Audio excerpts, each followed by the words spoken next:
গণভোটে আপনার সংখ্যাগরিষ্ঠতা হা ভোট পেয়েছে এ ব্যাপারে কোনো সন্দেহ নেই।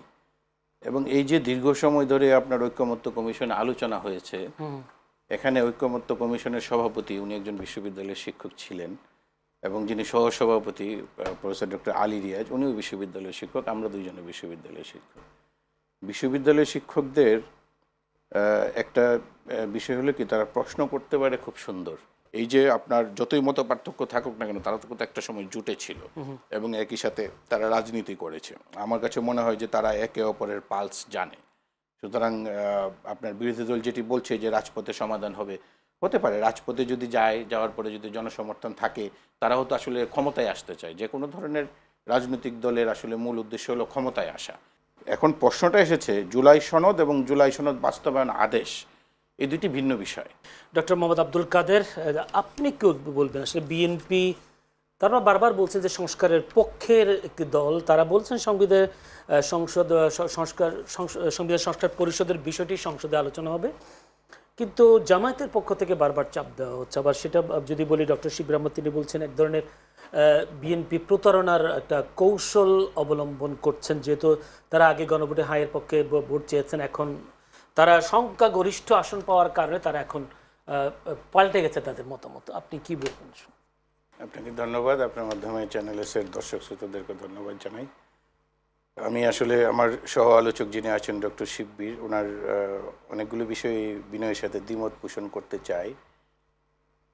একটা বিষয় হলো যে বিএনপি এবং জামাত ইসলামের বিরোধী দল, বিএনপি সরকারি দল, এই দুটি দলের মধ্যে সংস্কার নিয়ে আমি কোনো বিরোধ দেখি না। কারণ দুই দলই বলছে সংস্কার চায়। বিরোধটা হলো পদ্ধতিগত বিরোধ, যেটা আপনার আমার কাছে যেটা মনে হয়েছে, সংসদ অধিবেশন 2 দিন হয়েছে, 2 দিনের আলোচনা শুনে মনে হয়েছে যে বিরোধী দলের আসলে এই জিনিসগুলো একটু বুঝার ঘাটতি আছে। যে জায়গাটাতে আস্থার জায়গায় তাদেরকে নিয়ে আসাটা, এটাও সরকারি দলের দায়িত্ব বলে মনে করি। গণভোটে আপনার সংখ্যাগরিষ্ঠতা হা ভোট পেয়েছে এ ব্যাপারে কোনো সন্দেহ নেই। এবং এই যে দীর্ঘ সময় ধরে আপনার ঐকমত্য কমিশনে আলোচনা হয়েছে, এখানে ঐকমত্য কমিশনের সভাপতি উনি একজন বিশ্ববিদ্যালয়ের শিক্ষক ছিলেন এবং যিনি সহসভাপতি প্রফেসর ডক্টর আলী রিয়াজ উনিও বিশ্ববিদ্যালয়ের শিক্ষক, আমরা দুইজনে বিশ্ববিদ্যালয়ের শিক্ষক।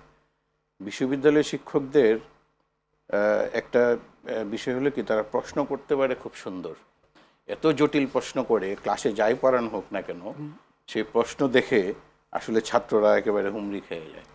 এক, আর দ্বিতীয়ত আলোচনা তারা অনেক পড়ে পড়াতে পারে না, এমন না? না, পড়াতে পারে না সেটা বলছি না, পড়াতেও পারে, কিন্তু পড়ানোর যে কন্টেন্ট সেটার সাথে প্রশ্নের অনেক সময় মিল থাকে না।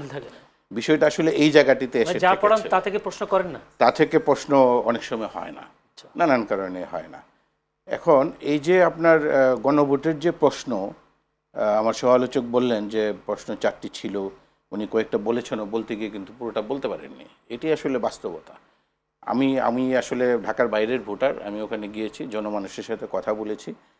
আসলে হা ভোট যারা দিয়েছে, আপনার যেটা প্রতীকে ভোট দিয়েছে, বাংলাদেশের মানুষ তো সবাই শিক্ষিত না, এই জন্যই কিন্তু প্রতীকের আবির্ভাব হয়েছে। প্রতীকটা এই জন্য দেওয়া হয়েছে, কেউ যদি পড়তে না পারে, আমার নাম অধ্যাপক ডক্টর মোহাম্মদ আব্দুল কাদের, বিরাট বড় নাম, এটা পড়ে আমাকে চিনা খুব ডিফিকাল্ট। এই জন্য আপনার ধানের শীষ, দাড়িপাল্লা এগুলো দেখলে মানুষ টিক চিহ্ন দিয়ে দিতে পারে বা সিল দিয়ে দিতে পারে। তাহলে কি এটা ধরে নেওয়া যায় না যে মানুষ বুঝে ভোট দেয় না? বিষয়টা এমন না? আমি সেই দিকে যাব না, কারণ জনরায়কে তো আবার সমর্থন করতে হবে। সেটা সংসদে কিন্তু সালাউদ্দিন সাহেব বলেছেন যে গণভোটে হা জয়যুক্ত হয়েছে, সেটাকে আমরা সম্মান করি, এবং বলেছেন যে জুলাই সনদের প্রতিটি অক্ষর থেকে হয় শব্দ, শব্দ থেকে হয় বাক্য। উনি বলেছেন প্রতিটি অক্ষর, প্রতিটি শব্দ এবং প্রতিটি বাক্য আমরা মেনে চলব, যে সনদে ওনারা স্বাক্ষর করেছেন। এখন প্রশ্নটা এসেছে জুলাই সনদ এবং জুলাই সনদ বাস্তবায়ন আদেশ, এই দুটি ভিন্ন বিষয়। জুলাই সনদে ওনারা স্বাক্ষর করেছেন, সবাই করেছেন, যারা করেছেন তারা প্রত্যেকেই বলছেন যে জুলাই সনদ আমরা অক্ষরে অক্ষরে মেনে চলবে, সরকারি দলও বলছেন।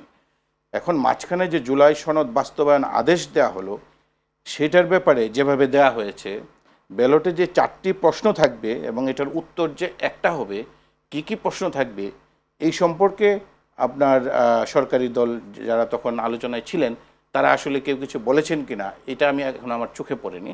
যদি চোখে পড়ে তাহলে জানতে পারবো আর কি। কারণ জুলাই সনদ বাস্তবায়ন আদেশ সেটা যদি সংসদের একটা অধিবেশন হয়ে যায়, অধিবেশনে হয়ে যাওয়ার পরে সংবিধান অনুযায়ী সেই আদেশ রাষ্ট্রপতি দিতে পারেন কিনা এই ব্যাপারে আইনি প্রশ্ন আছে। সেই আইনি প্রশ্ন আছে বলেই মানে আমি যদি একটু আপনাকে যদি ইন্টারাপ্ট করি, সেটা হচ্ছে যদি সে আদেশ সংবিধানে আছে কিনা সেটা নিয়ে প্রশ্ন আছে, তো একই আদেশে তো নির্বাচনও হলো। নির্বাচন তো সংবিধান অনুযায়ী হয়েছে, নির্বাচন তো আদেশ অনুযায়ী হয়। সংবিধান অনুযায়ী কি 1.5 বছর পর নির্বাচন হওয়ার কথা? সংবিধান অনুযায়ী 3 মাসের মধ্যে নির্বাচন হবে। না, 3 মাস হলো স্বাভাবিক প্রক্রিয়ায় যখন পার্লামেন্ট শেষ হয়ে যাবে, পার্লামেন্ট যখন ডিজলভ হয়ে যাবে, তারপরে সেই উপদেষ্টা এবং উপদেষ্টা পরিষদ যখন গঠন হয়েছে, সেটা তো সংবিধান অনুযায়ী সুপ্রিম কোর্টের কাছে চাওয়া হয়েছে যে এখন সরকারের গঠন কীরকম হবে। তখন ওখান থেকে সুপ্রিম কোর্ট থেকে যে পরামর্শ দেওয়া হয়েছে, সেই পরামর্শে তখন তৎকালীন সরকারের কোনো মেয়াদ দেওয়া হয়নি। এই জন্যই তো নানান ধরনের সংশয় তখন ছিল। কিন্তু আমরা ইলেকশনের আগের দিনও এরকম সংশয় শুনতে পেয়েছি যে আগামীকাল ইলেকশন হবে কিনা, কারণ নির্বাচনটাকে পিছিয়ে দেওয়ার নানান রকমের ষড়যন্ত্র এটা কিন্তু হয়েছে, এটা অস্বীকার করার কোনো কারণ এরা কারা না, সবাই করেছে। এখন আজকে যে আপনার বিএনপি তো ধরেন একটা শঙ্কার কথা সবসময় বলে এসেছে যে নির্বাচন হবে কি হবে না, হবে কি হবে না।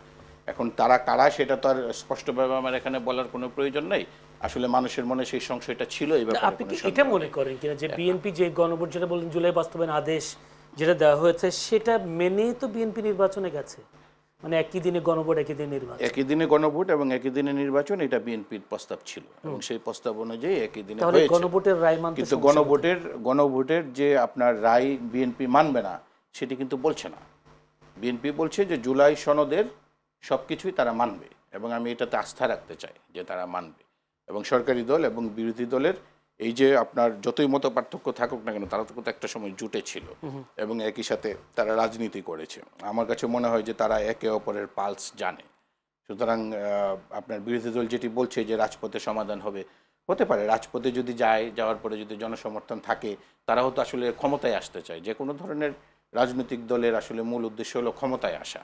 এখন জনগণ যদি মনে করে যে জুলাই বাস্তবায়ন আদেশের পূর্বে সরকার অন্য কোনো কাজ করতে পারবে না, জুলাই বাস্তবায়ন আদেশ অনুযায়ী আগে আপনার সংবিধান সংস্কার পরিষদ গঠন করতে হবে, শপথ নিতে হবে এবং সেই অনুযায়ী সংবিধান সংস্কার করতে হবে, তারপর সরকার অন্যান্য নিয়মিত কাজ করবে, সেভাবে যদি জনসমর্থন পায় তাহলে তাদের জনসমর্থন বাড়বে। তাতে আমি কোনো খারাপ দেখি না। অ্যাটলিস্ট রাজনীতি করার একটা স্কোপ তো তৈরি হবে। তাদের আন্দোলনটা ক্ষমতা যাওয়ার আন্দোলন, আসলে বিরোধীদের জন্য বিরোধিতা, এরকম প্রত্যেক রাজনৈতিক দলই যারা ভোটে জিততে পারে না, তারা পরের বার ক্ষমতায় যাওয়ার স্বপ্ন দেখে।